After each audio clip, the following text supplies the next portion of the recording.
Hi friends, welcome to Agathiya village. இன்றைக்கி நம்ம இந்த வீடியோவில் ரொம்ப டேஸ்ட் அண்ட் ஹெல்த்தியான ஒரு ரெசிபி தாங்க. ஆமாங்க, ரொம்ப ஹெல்த்தியானது. கருப்பு உளுந்தில் அடை ரொம்ப டேஸ்ட்டாக இருக்கும். வாங்க எப்படி பண்ணுறதுன்னு பார்க்கலாம். நம்ம சேனல் ஃபர்ஸ்ட் டைம் பார்க்குற மாதிரி இருந்தால் மறக்காமல் சப்ஸ்கிரைப் பண்ணிக்கோங்க. கூடவே பக்கத்தில் இருக்கிற பெல் சிம்லேயே ப்ரெஸ் பண்ணிக்கோங்க. அப்போ தான் நான் போகிற வீடியோஸ் எல்லாமே உடனுக்குடனே உங்களுக்கு நோட்டிஃபிகேஷனாக வரும். இன்றைக்கி இந்த அடை பண்ணுறதுக்கு ஒரு பவுலில் ஒரு கப் அளவுக்கு முழு உளுந்து, கருப்பு உளுந்து வந்து நான் எடுத்துருக்கேங்க. இந்த முழு உளுந்துக்கு பொதுவாக நீங்கள் உடச்ச கருப்பு உளுந்து தோலோடவே இது கூட எடுத்துக்கலாம். இது கூட வந்து ஒரு 2 டேபிள் ஸ்பூன் அளவுக்கு பச்சரிசி இது கூட சேர்த்துக்கலாங்க. 1/4 கிலோ அளவுக்கு உளுந்துக்கு 2 டேபிள் ஸ்பூன் அளவுக்கு பச்சை அரிசி சேர்த்துட்டு தண்ணி ஊற்றி 2-3 டைம் வந்து நல்லா கழிஞ்சு எடுத்துக்கலாம். 2-3 டைம் நல்லா வந்து கழிஞ்சு எடுத்துட்டு மினிமம் வந்து ஒரு 6 ஹவர்ஸ் வந்து ஊறணுங்க. ஏன்னா இது முழு உளுந்துன்னு இருக்கிறனால ஊறக்கு வந்து ஒரு 6 ஹவர்ஸ் வரும். இதுவே நீங்கள் ஒரு பாதி உளுந்து வந்து எடுத்துட்டிங்கன்னா ஒரு 3 ஹவர்ஸ் ஊறினா போதும், நல்லா ஊறி வந்துடும். இப்போ பார்க்குறப்ப உங்களுக்கு நல்லா தெரியும், நல்லா மலர்ந்து அப்படியே வந்து தோலெல்லாம் பிரிஞ்சு வந்திருக்கு. இது தனியாக ஒரு சல்லடையில் நம்ம வடிகட்டி எடுத்துக்கலாம். தண்ணி கொஞ்சம் கூட இருக்கக்கூடாது. சுத்தமாக தண்ணி வடிச்சிட்டு இப்போ ஒரு மிக்ஸி ஜாருக்கு வந்து மாற்றிக்கலாங்க. இப்போ மிக்ஸி ஜாரில் கொஞ்சம் கூட தண்ணி சேர்க்காமல் கொஞ்சம் கொரகொரப்பாக வந்து அரைச்சி எடுத்துக்கலாம். இப்போ பாருங்கள், பார்க்குறப்பே தெரியும் அந்த தோலெல்லாம் நல்லா கொரகொரப்பாக இந்த அளவுக்கு வந்து அரைச்சி எடுத்துக்கோங்க. அரைச்சிட்டு இப்போ பவுலுக்கு வந்து நம்ம மாற்றிக்கலாம். இதே மாதிரி 2 பேட்சை நான் அரைச்சி தனித்தனியாக எடுத்துக்க போகிறேங்க. இப்போ ஒரு பேனில் ஒரு 2 டேபிள் ஸ்பூன் அளவுக்கு வந்து எண்ணெய் சேர்த்துக்கலாம். எண்ணெய் சூடானதுமே ஒரு 2 டீஸ்பூன் அளவுக்கு வெள்ளை உளுந்து, 2 டீஸ்பூன் அளவுக்கு பச்சை கடலைப்பருப்பு சேர்த்துக்கலாம். இது ரெண்டுமே கொஞ்சம் பொன்னிறமாக வர அளவுக்கு மீடியம் ஹீட்டில் வச்சு நல்லா வறுத்துக்கலாம். நல்லா வறுபட்டதையுமே இதில் வந்து ஒரு 1/2 டீஸ்பூன் அளவுக்கு வந்து பெருங்காய பொடி இது கூட சேர்த்துக்கோங்க. கூட ஒரு 2 பெரிய வெங்காயம் பொடியாக கட் பண்ணி இது கூட சேர்த்துக்கோங்க. சேர்த்துட்டு வெங்காயம் வந்து நல்லா வணங்க தேவையில்லைங்க, ஒரு கண்ணாடி பதம் வந்தால் போதும். இது கூட காரத்துக்கு ஒரு 2 பச்சை மிளகாய் பொடி கட் பண்ணி இது கூட சேர்த்துக்கோங்க. கூட வந்து 2 இனுக்கு கருவேப்பிலையுமே பொடியாக கட் பண்ணி இது கூட சேர்த்துட்டு நல்லா வணக்கிக்கலாம். வணங்கினதுக்கு அப்புறமா நம்ம எந்த கப்பில் வந்து உளுந்து எடுத்தோமோ அதே கப்பில் ஒரு 3/4 கப் அளவுக்கு ஃப்ரெஷ்ஷாக திருகின தேங்காயும் எடுத்துக்கலாங்க. தேங்காய் சேர்த்துட்டு ஒரு 2 நிமிஷம் மட்டும் லைட்டாக வந்து கலந்து விட்டுக்கலாம். ரொம்ப வந்து வறுக்க தேவையில்லை. இப்போ இது நல்லா வந்து கலந்து விட்டாச்சுங்க. கலந்து விட்டதுக்கப்புறமா ஒரு 10 நிமிஷம் நல்லா ஆறட்டும்.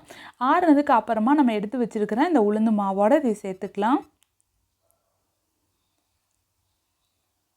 இதோட நம்மளோட விருப்பம் தான். இதுக்கு புரிஞ்சோன்னா நம்ம வெஜிடபிள்ஸ், கேரட், பீன்ஸ் இது கூட நம்ம சேர்த்துக்கலாம். இதுக்கு தேவையான அளவுக்கு ஒரு 1/2 டீஸ்பூன் அளவுக்கு உப்பு, பொடியாக கட் பண்ண கொத்தமல்லி தழை கொஞ்சமாக இது கூட சேர்த்துட்டு நல்லா பிசைஞ்சு எடுத்துக்கலாங்க.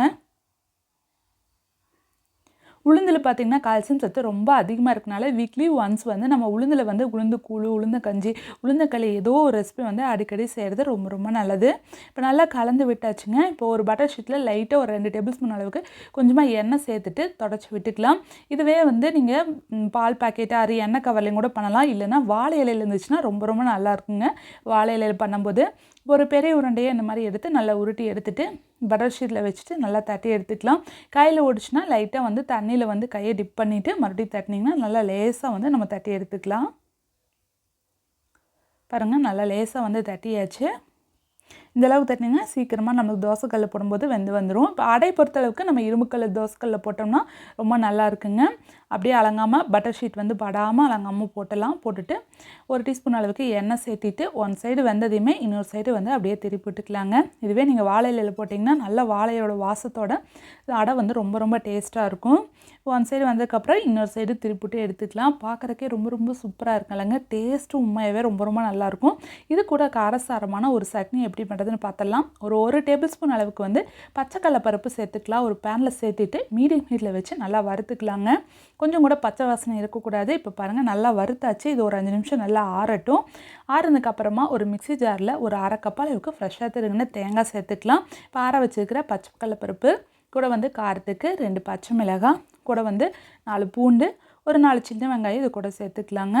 சேர்த்துட்டு இதுக்கு ஒரு 1/2 டீஸ்பூன் அளவு உப்பு, கூட வந்து கொஞ்சமாக வந்து கொத்தமல்லி தழையும் இது கூட சேர்த்துக்கலாம். சேர்த்துட்டு கொஞ்சமாக தண்ணி சேர்த்து கொஞ்சம் கொரகொரப்பாக வந்து அரைச்சி எடுத்துக்கலாங்க.